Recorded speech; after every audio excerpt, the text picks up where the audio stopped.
ವೀಕ್ಷಕರೇ, ಈಗ ಮಾರ್ಕೆಟ್ ಮ್ಯಾಟರ್ನಲ್ಲಿ ಏನಿದೆ ಅಂತ ತಿಳಿಯೋ ಸಮಯ.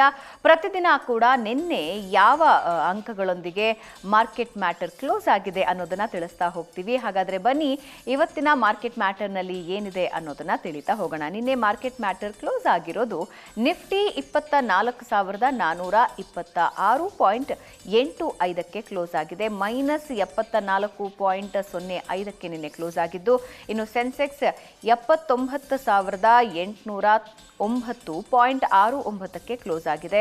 -270.92ಕ್ಕೆ ನಿನ್ನೆ ಕ್ಲೋಸ್ ಆಗಿದೆ. ನಿನ್ನೆಯೂ ಕೂಡ ಷೇರು ಮಾರುಕಟ್ಟೆಗೆ ಒಂದು ಸ್ವಲ್ಪ ನಿರಾಸೆಯಂತೂ ಖಂಡಿತ ಇದ್ದೇ ಇದೆ. ಇನ್ನು ಯಾವ ಕಂಪನಿಗಳು ಏರಿಕೆ ಕಂಡುವು ಇಳಿಕೆ ಕಂಡುವು ಅನ್ನೋದನ್ನ ನೋಡ್ತಾ ಹೋಗೋಣ.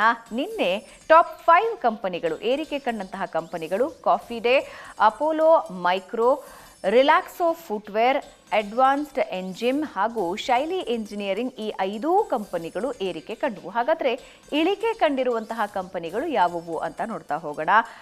Genus power, Jindal stainless, Vardhman textiles, Sterlite technology ಹಾಗೆ IDBI ಬ್ಯಾಂಕ್. ಈ 5 ಕಂಪನಿಗಳು ನಿನ್ನೆ ಇಳಿಕೆ ಕಂಡಿರುವಂತಹ ಕಂಪನಿಗಳು. ಇನ್ನೊಂದು ಇಂಟ್ರೆಸ್ಟಿಂಗ್ ಸುದ್ದಿ ಇವತ್ತು ನಿಮಗೋಸ್ಕರ ಇದೆ.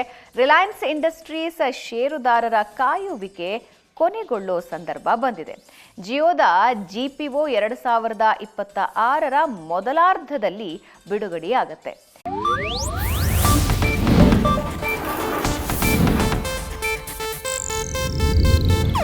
ಇದು ಏಷ್ಯಾನೆಟ್ ನ್ಯೂಸ್ ನೆಟ್ವರ್ಕ್ ಪ್ರಸ್ತುತಿ.